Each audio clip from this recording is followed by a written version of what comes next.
Bonjour à tous, j'espère que vous allez bien, je suis ravi de vous retrouver aujourd'hui dans cette nouvelle vidéo et on va répondre ensemble à plein de questions. Pardon, du coup c'est que moi qui vais y répondre, sinon ça durerait très longtemps. Mais en tout cas je suis très content de vous retrouver aujourd'hui un petit peu pour une vidéo comme ça où on papote en mode facecam tranquille, un peu plus posé parce que je trouve que ça manque un petit peu cette ambiance de YouTube qu'il y avait quand j'ai commencé aussi il y a 9 ans. Je vous ai donc demandé de me poser des questions sur Instagram, je vous mets mon pseudo juste ici, d'ailleurs n'hésitez pas à me rejoindre parce que je vais vous poster beaucoup de contenu. Je vais faire un petit challenge avec moi-même, je vais poster un truc tous les jours, un peu spécial, je vous laisse aller regarder là-bas si jamais vous êtes intéressé. Et si vous n'êtes pas abonné à cette chaîne YouTube, n'hésitez pas à vous abonner juste en dessous. C'est parti pour répondre à toutes vos questions. La première question c'est quel âge a ta petite Yuyu? Mon petit chat Yumi que vous suivez du coup depuis que je l'ai adopté il y a plus d'1 an maintenant, a du coup 1 an, c'est officiel. La petite n'est plus petite, elle est même devenue grande et d'ailleurs je vais vous la montrer, elle est juste derrière la caméra. Elle est actuellement en train de faire son activité favorite, c'est-à-dire dormir. Vous avez été tellement gentil et trop mignon et vous m'avez beaucoup posé cette question de comment est-ce que j'allais en ce moment. Et écoutez, je dois vous avouer que je suis plutôt ravi qu'il fasse enfin beau et que j'ai ce soleil qui domine toute la journée. Je trouve que ça donne quelque chose de super positif, donc en vrai je suis grave content. Je suis en train de construire de nouvelles choses, je crois que ça va, j'ai des fois des remises en question un petit peu comme tout le monde, il y a des périodes qui sont plus ou moins compliquées, il y a des moments où le taf il y a beaucoup de stress d'un coup et puis après une période un peu plus calme, donc je sais que cette période va arriver et du coup j'arrive à essayer de condenser un petit peu tout ça. En vrai ça va plutôt bien, je suis content. As-tu eu des déceptions amicales? Oui, comme tout le monde je pense, j'en ai eu, enfin je dis je pense mais non, j'espère que vous n'en avez pas eu derrière votre écran. J'en ai eu quelques-unes entre guillemets à cause des réseaux sociaux, à cause de tout ce qu'il y a autour, mais j'en ai eu d'autres aussi qui n'avaient absolument rien à voir, qui étaient vachement plus soudaines et qui font encore plus mal je trouve. Il y a des gens, t'as vraiment l'impression que tu vas rester avec eux très longtemps dans ta vie et que vous allez partager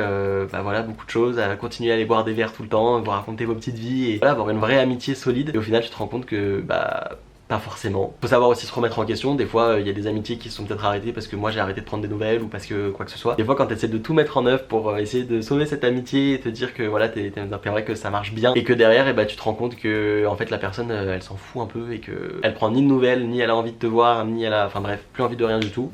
Ça fait un petit choc et ça fait un peu mal parce que tu te dis est-ce que c'était sincère tout ce que j'ai partagé avant, mais bref. Voudrais-tu aller au studio Harry Potter avec des abonnés? Tellement. Ce serait un moment assez incroyable. J'ai eu la chance déjà d'y aller pas mal de fois au studio Harry Potter et j'aimerais beaucoup pouvoir partager ça avec des abonnés. Y aller pour une fois sans caméra, sans rien du tout, juste en mode vraiment je profite, je kiffe et partager ça avec d'autres personnes aussi à fond dans Harry Potter qui sont fans, qui sont Potterhead et ce serait juste incroyable je pense de vivre ça et de passer quelques jours à Londres. Enfin bref, c'est vraiment un truc que je voulais organiser déjà avant le Covid. J'aimerais toujours autant le faire. S'il y en a qui sont toujours chauds, n'hésitez pas. À part Harry Potter, as-tu d'autres passions dans la vie? Je suis Potterhead mais je suis aussi fan de tout ce qui touche à l'entrepreneuriat, à tout ce qui touche à la construction, en termes d'immobilier, en termes de décoration, en termes de rénovation, passionné par certains domaines, un travail ou une activité ou un truc comme ça et j'ai besoin de venir décortiquer etc. J'adore aussi regarder des séries et des documentaires, je pense que j'aime encore plus regarder ça parce que genre je regarde des trucs un peu bizarres. Et encore c'était bizarre à l'époque parce que je regarde ça depuis très longtemps mais maintenant il y a beaucoup de chaînes qui parlent de tout ce qui est crime etc, genre les true crime et tout, les affaires classées, les cold cases, les trucs un peu comme ça. Il y a beaucoup de reportages comme ça sur Netflix et je trouve ça trop cool et moi ça fait très longtemps que je les ai tous regardés. As-tu des projets d'ici fin 2022? Je pense que vous commencez à me connaître, j'ai tout le temps des projets parce que c'est vraiment quelque chose qui m'anime et j'ai besoin d'avoir toujours cette énergie et ces nouveaux engouements de dire vas-y je tente quelque chose, j'essaye ce nouveau projet là. Donc oui j'en ai, on réfléchit à certains produits à sortir sur la box sur demande, on réfléchit également à un autre projet dans la continuité de quelque chose que j'ai déjà fait il y a pas très longtemps. Je sais à quel point c'est relou les gens qui sont là en mode ah là j'ai un projet je peux pas vous dire ce que c'est. Là en l'occurrence derrière c'est pas possible de le dire, soit parce que concrètement t'as pas envie de te faire piquer soit ton idée, soit il y a des contrats derrière qui empêchent de pouvoir dévoiler ce qui se passe, mais en tout cas il y a des trucs plutôt cool et je suis très content de ça. Est-ce que ta passion et ton amour pour Harry Potter a un peu changé depuis le début de ta chaîne? Vas-tu arrêter les vidéos Harry Potter? N'en as-tu pas eu marre des réseaux sociaux? Je pense que ça a pu t'arriver. Très vaste question en plein d'étapes différentes. Concrètement mon amour pour Harry Potter n'a pas changé dans le sens où je suis toujours aussi fan d'Harry Potter, j'ai toujours été absolument à fond dans Harry Potter depuis bientôt 10 ans. C'est vraiment une saga que j'aime profondément et je suis attaché au personnage, je suis attaché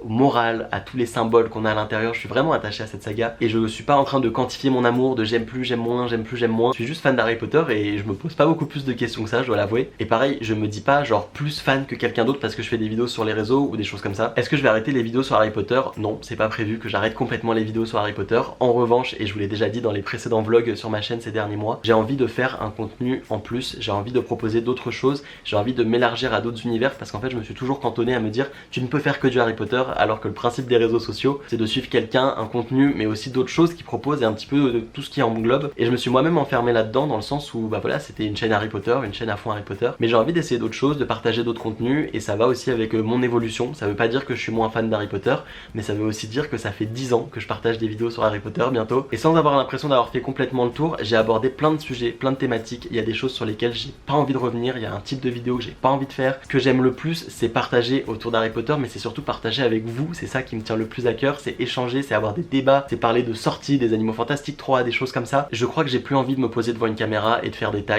j'ai plus envie de tout ça. Je suis encore hyper passionné par la licence Harry Potter parce que je la connais extrêmement bien, parce que j'ai une espèce d'entre guillemets d'expertise sur la licence Harry Potter, sur les produits Harry Potter, parce que j'ai ma box à côté, j'ai ma boutique, j'ai traité avec plein de marques, j'ai fait plein de choses autour de ça, donc je suis moi-même fan des objets Harry Potter, j'aime en recevoir, j'aime vous les présenter, j'aime vous donner les bons plans par rapport à ça, surtout que c'est une licence qui coûte très cher, et j'aime pouvoir me dire qu'avec des petits moyens elle peut être plus accessible, mais derrière il y a des contenus voilà autour d'Harry Potter que j'ai plus forcément envie de faire, et il y en a que j'ai envie de tester. Cette chaîne c'est notre chaîne, mais c'est aussi moi qui poste les contenus dessus, et donc j'ai envie de poster les contenus que j'ai envie de faire, et peu importe le nombre de vues que ça fait, et c'est tellement important aussi l'épanouissement, et j'ai envie de continuer les vidéos Harry Potter, mais j'ai envie de proposer d'autres choses, et je me freinais jusque là à le faire, alors que j'ai pas à me freiner en fait. Si j'ai envie de le faire, il faut juste que je le fasse, et donc c'est un contenu que je vais commencer tout doucement à poster, mais c'est déjà le cas en fait avec les vlogs et avec plein de choses comme ça, et je pense que c'est un truc que je veux vraiment développer cette année. Et pour en venir à la dernière partie de la question, au niveau des réseaux sociaux, oui clairement j'ai été saoulé par certaines choses sur les réseaux, et vous avez vu que j'ai plus ou moins déserté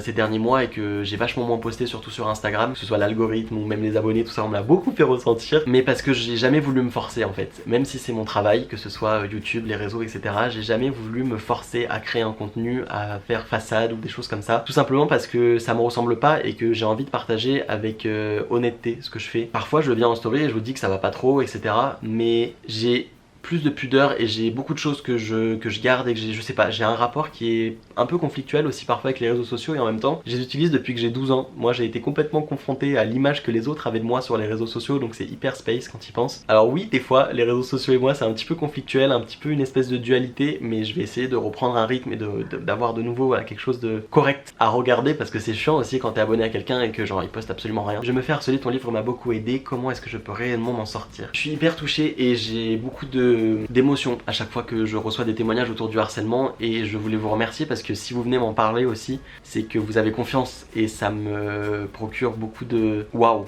j'ai pas le mot comme vous pouvez vous en douter, et vraiment j'ai à cœur de vous dire qu'on s'en sort du harcèlement, qu'on peut s'en sortir, et que c'est très important de réussir à en parler, c'est très important de réussir à trouver des personnes de confiance, et surtout à se dire que on n'est pas la cause de ça, et que c'est pas nous le problème, c'est les personnes qui nous harcèlent, c'est les personnes qui sous motif d'humour ou de je ne sais quoi font passer ça pour quelque chose de normal. Le harcèlement c'est un fléau contre lequel j'ai envie de continuer de me battre et de m'engager, parce qu'on en parle un peu plus, mais que c'est toujours autant présent, voire peut-être même encore plus avec les réseaux sociaux aujourd'hui. J'ai fait pas mal de vidéos sur ma chaîne, c'est pour ça que je vais pas encore répéter les mêmes choses ici, parce que ça pourrait être lourd pour certains, mais j'ai fait pas mal de vidéos autour du harcèlement qu'on peut retrouver sur ma chaîne, qui portent d'ailleurs le mot harcèlement, donc je pense que si on tape harcèlement et mon nom, on doit les trouver, mais on s'en sort vraiment. Est-ce que tu arrives à vivre seulement avec les box et YouTube? Alors pour répondre à la question, oui, en gros moi je vis de plusieurs choses, donc j'ai une société, et dans cette société j'ai une partie qui est dédiée à YouTube, la création de contenu, l'influence, etc. Une autre qui est dédiée à tout ce qui est de la box, donc la boutique en ligne et tout ce qui va autour, et il y en a également une autre qui va un petit peu avec le côté influence, etc., mais qui est entre guillemets sans avoir mon nom, pour laquelle je fais soit des interventions auprès de personnes dans des écoles ou dans des centres, autour de mon métier, autour de ce que je fais et autour des réseaux sociaux, et également je fais de l'accompagnement auprès d'entreprises, auprès de créateurs d'entreprises, etc. Avec Yumium, comptez-vous plus tard être partenaire de la SPA pour sensibiliser les gens? Et ben je savais même pas que c'était possible, je sais même pas en quoi ça consiste d'être partenaire. Pour la première année du coup c'est grâce à Yumium, j'ai adhéré à la SPA en faisant du coup des dons annuels, mais je savais pas que c'était possible d'être partenaire directement, et du coup de promouvoir, ou enfin bref, ça m'intéresse, du coup je voudrais en avoir plus d'informations, je vais chercher. Est-ce que Yumi supporte bien le harnais? J'aurais préféré qu'on la sensibilise un petit peu plus tôt à dehors, même si elle est quand même déjà allée pas mal de fois dehors, mais toujours dans des endroits où elle pouvait pas s'échapper ni rien du tout. Et là on a tenté le harnais, et je dois avouer qu'à un moment ça la saoule un petit peu, enfin même très vite, mais que je pense qu'elle va réussir à s'y faire, et qu'elle est tellement curieuse et elle adore aller dans l'herbe et des trucs comme ça qu'il faut réitérer régulièrement pour qu'elle s'y habitue. Et puis toujours pour Yumi, as-tu prévu d'avoir un deuxième chat? Ce n'est pas prévu. Est-ce que tu vas sortir un autre livre? Personnellement j'aimerais trop. J'ai reçu tellement de fois cette question, ça m'a fait trop plaisir, merci infiniment. L'engouement que vous avez fait de ce petit bébé guide de survie magique, j'en reviens pas, il est sorti en septembre l'année dernière. Il y a un an on était en train de boucler le livre avant qu'il parte en impression tout l'été, et je suis tellement fier de ce petit ouvrage, genre mon petit guide de survie magique. Il y a quelques mois je vous disais qu'il n'y avait rien de prévu, aujourd'hui j'ai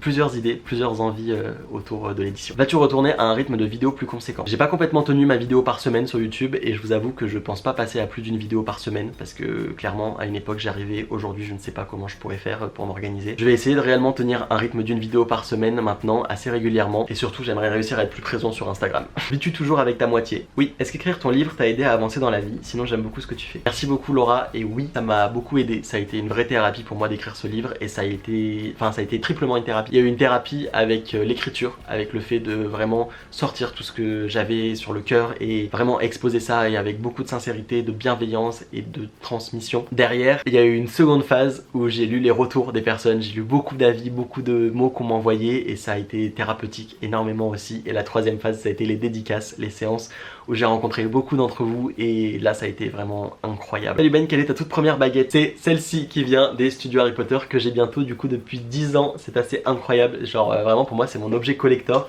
même si en termes de valeur elle en a sûrement pas beaucoup plus qu'une baguette qui est aujourd'hui sortie. Pour moi elle a une énorme valeur sentimentale, c'est la baguette de Suro tout simplement. Je la trouve incroyable, je suis trop content de vous la montrer comme ça avec mes petits close-up et tout qu'on connaît bien. Pourquoi avoir choisi Ben HPTS comme nom que signifie le T et le S? C'est en fait la contraction de mes précédents noms. Quand j'ai commencé ma chaîne YouTube je m'appelais Harry Potter, après je m'appelais Harry Potter tout simplement. J'ai pris mon surnom Ben et j'ai rajouté HPTS qui correspond à Harry Potter tout simplement. Comment fais-tu pour tout gérer en même temps, vidéo, box, etc. C'est vrai que le planning est assez chargé, je dois vous avouer. La gestion de l'entreprise, toute la partie influence, création de contenu, tout ce que je fais à côté, la préparation des cours, l'assistance, etc. Et après toute la partie boutique, etc. Heureusement en fait je suis pas tout seul et ça je l'ai jamais caché, je travaille avec une équipe et cette équipe elle me porte vraiment, on bosse ensemble. Il y a aussi Lou qui est arrivé en alternance depuis février et quotidiennement on travaille ensemble avec Lou. Après j'ai d'autres équipes qui sont en freelance donc chacun a son compte sur plein de domaines, que ce soit de la logistique, que ce soit du produit. On est une petite équipe et c'est trop bien. Pense suivi financièrement jusqu'à la fin de ta vie grâce aux réseaux sociaux et ton site? Clairement non, je suis conscient que c'est éphémère et je pense que la vie d'entrepreneur c'est aussi plein de différents projets parce que y a un côté éphémère quand tu lances quelque chose. Un jour peut-être que je saoulerai tellement les gens qu'il y aura plus personne qui voudra me suivre. Un jour peut-être que les produits Harry Potter se vendront plus comme ils se vendent aujourd'hui et en fait c'est normal, c'est ok, c'est comme ça, il faut l'intégrer. Et il faut juste être capable de se dire je peux rebondir, je peux faire d'autres choses et ça va aussi avec le fait de s'ouvrir à de nouveaux domaines et de tenter d'autres choses je pense, donc ça m'effraie pas tant que ça parce que je m'y suis habitué aujourd'hui. Écoutez, voilà pour cette vidéo, j'ai répondu à vos petites questions, j'espère que ça vous aura plu. En tout cas moi c'est toujours un plaisir d'échanger directement comme ça, j'adore vraiment ces formats là. Je vous souhaite plein de belles choses, je vous dis à très vite pour de prochaines vidéos et surtout n'oubliez pas, prenez soin de vous et à très vite, ciao ciao.